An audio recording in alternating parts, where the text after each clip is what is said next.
My dad kept a second family hidden in our basement. Today I found out the horrifying reason why. I remember waking up some nights hearing screams, people begging for help, but I always thought this was normal. I understand how ridiculous that sounds, but it was all I'd ever known. I knew that every night my dad tended the leftovers from dinner with foil, got up without a word and carried the plate to the basement. I'd listen from my room as he lumbered down the creaking steps, held my breath to hear the muffled mumblings of his greeting. I knew that every morning he'd make the trip downstairs to see his second family off before work, then kiss me on the top of my head and ruffle my hair as he walked out.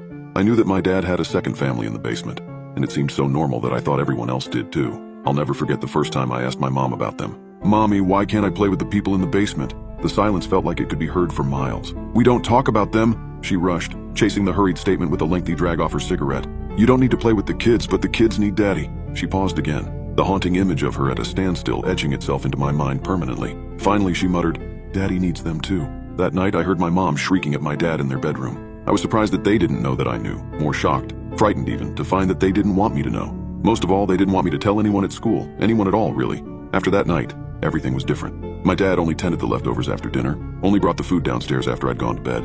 He stopped visiting them in the mornings altogether. My mom started acting differently too. I'd always noticed that she was distant from my dad.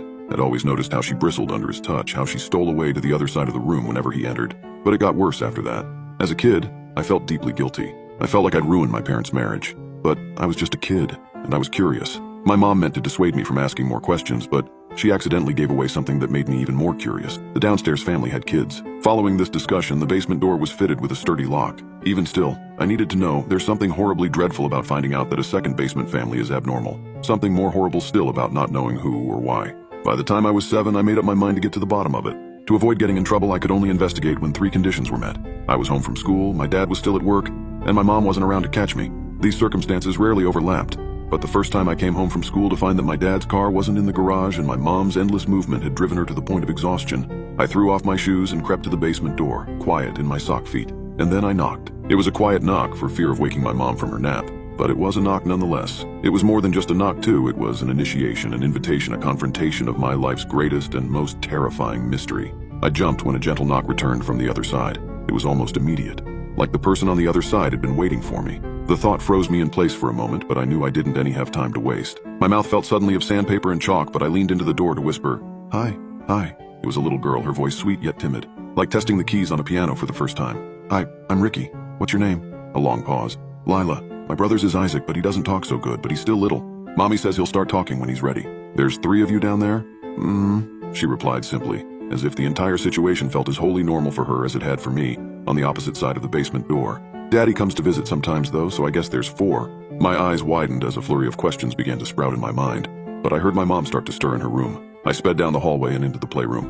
I busied my hands with my toys, but my mind was somewhere else. The sprouts of questions continued to grow rapidly, soon overtaking my thoughts like an unruly patch of weeds. And like weeds, the questions were stubborn, hard to impossible to get rid of. The roots of the situation and its implication unraveled, stretched through my whole body. Fear planted itself firmly in my belly as I was forced to confront the possibility that I didn't really know my dad, didn't really know my own family at all. If my dad was Lila's dad too, what did that mean for me? For my family? And why wasn't she allowed to come out of the basement? Over the next couple years, I stole away to the basement door in those rare moments of freedom. I got to know Lila, got to like her and eventually even to love her. She was my best friend, but that all changed. I stopped visiting Lila. No more secret whispered exchanges. No more quick knocks on the door just to let her know that I was there, that anyone at all was there for her. Days and weeks and months and years trickled by with Lila never quite leaving my thoughts, but with her existence instead compartmentalized, confined to the basement of my own mind. At home, it was harder to keep thoughts of her locked away. When my dad brought her dinner hours past my bedtime, I'd lay awake warm in my bed. Sometimes I'd hear her scream. Sometimes I'd hear the tray clatter to the floor, the plate fracturing on impact. Sometimes I'd hear her crying awful, painful sobs while I assembled new Lego sets in the playroom. Sometimes she would call out my name. I'll never forgive myself for this. I hate myself for it, and I deserve to. But I ignored her every time. Worst of all, though, was when she started knocking. I was finishing up my science homework for the day when the first knock came. A quiet knock, but a knock nonetheless. An initiation, an invitation, a confrontation. My blood ran cold as I realized where it was coming from, who it was coming from. I hopped on my bike and didn't come home until dinner was on the table. That night, I heard my dad scream back at Lila for the first time, yelled for her to knock it off with all the knocking. He took care of her little brother and her mom, and that he could only do that if she stayed in the basement, if she stayed quiet. She wasn't persuaded though, and her knocking only grew more frequent and louder.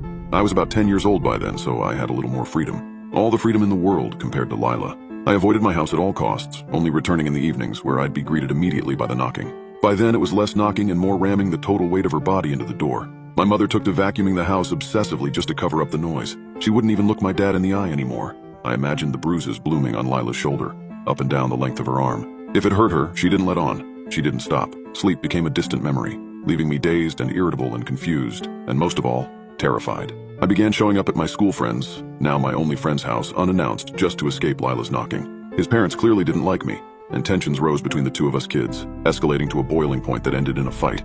I slugged him in the gut, and he returned with the words that broke me, broke everything. A blow far more powerful than he could have delivered with small hands balled up into fists. My mom says you're an idiot, that your mom's a freak. I had to look up the words in my dictionary when I got home. I had to gather the courage to, once again, ask a difficult question. Mom, am I an idiot? I had to watch my mom lose her momentum, to stop again. I had to watch what little light she had left in her go out. I had to sit there as she left the room. Had to sit there spilling hot tears as the knocking kicked up again, each powerful thrust against the door racking my mind, a painful reminder that Lila was coming for me. But my mom came back, and she returned with an old newspaper clipping in her hands, worn at the edges. She held it to her chest as she finally told me the truth about Lila, about Dad's second family in the basement. I was young, but I needed to know. My mom knew it too. Through choking sobs, she told me about my dad's old family, the one he'd had and made before he met her, the horrible mistake they'd made, the one that gave her the best thing she'd ever had in her life but took away 3 others, about how my dad's old wife was already skating on thin ice, her cries for help that went unanswered, how when she found out about what my mom and my dad were doing, that what little was left beneath her shattered, about how they couldn't have known, but about the guilt she carried regardless. Like a heavy backpack, Mom? Yes, sweetie, but I can never put it down, that Lila was dead, and Isaac too, that their mom had done that to them and then did it to herself too. My dad found them in the basement when he got home from work, that he'd never forgiven himself, and my mom never had either. That when they reappeared back in the basement like nothing had happened, even after their bodies were taken and buried all those years ago, they couldn't think of anything to do but to give them as normal of a life as possible. Yet another difficult question. But why do they have to stay in the basement? I found out later that evening, when my dad came home from work and unlocked the door. Lila came out of the shadows, and I flinched instinctively as I saw her face for the first time. Saw the gaping hole in her face where her left eye should have been. Isaac was little like Lila said, but the oozing wound to his jaw would have made it nearly impossible for him to speak if he had the chance to grow up. I was scared at first, but I put on my brave face and took Lila by the hand. I played with Lila and Isaac for the first time, shared my toys with them, laughed with them. I didn't meet their mom that day, but I would years later. Once she and Lila and Isaac knew what became of them, she struggled to cope. She doesn't come out often, but I treat her with kindness when she does. The woman I know her as now couldn't imagine doing what she did. My dad's second family still stayed inside, but they were no longer confined to the shadows of the basement after that day. They became less of my dad's second family as we all became one larger family that laughed and played and loved together. I don't live in that house anymore. I'm an adult now, with an enormous appreciation for all of the freedom and opportunities available to me that I once took for granted. I know my family is far from normal, even horrible and horrifying in many ways that I helped to perpetuate as a kid, but it's all I've ever known. I love them, all of them. I still visit whenever I can for birthdays and for Christmas and for summer vacations. And whenever I do visit, I take a moment to be grateful for the fact that when I knock on the front door, Lila opens it.